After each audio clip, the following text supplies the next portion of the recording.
Perkembangan pembangunan Rumah Aladin program TMMD ke-110 Bojonegoro milik ISMI sudah sampai tahap pemasangan kerangka rumah.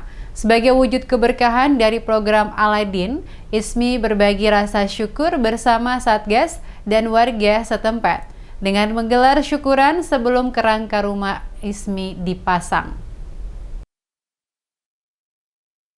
Tahap perbaikan rumah Aladin milik ISMI sudah sampai pada tahap pemasangan kerangka rumah. Mengawali kegiatan pemasangan rumah, ISMI menggelar syukuran dengan Satgas dan warga setempat. Menurut keterangan Kopral 1 Mufti Sulistyo, kerangka rumah ISMI dipasang ke pondasi yang sebelumnya sudah dikerjakan lebih dulu. Ditambahkan, Babinsa Desa Ngerancang ini, dengan adanya program Aladin, rumah ISMI yang awalnya masih berlantaikan tanah, atap genteng yang bocor dan dinding dari kayu menjadi rumah yang sehat dan layak untuk dihuni. Kegiatan hari ini adalah pengangkatan rumah yang sudah dipondasi.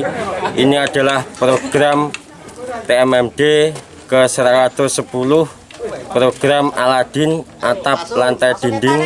Personel Satgas yang kami kerahkan sekitar 12 orang, gabungan dengan masyarakat dan dengan perguruan pencak silat.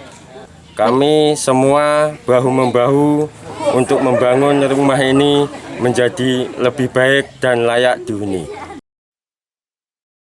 Dalam kegiatan tersebut tampak bersinergi dan kompak, anggota Satgas bersama warga setempat melakukan pemasangan kerangka rumah milik ISMI, penerima program Aladin TMMD di Desa Ngerancang, Kecamatan Tambak Rejo, Kabupaten Bojonegoro.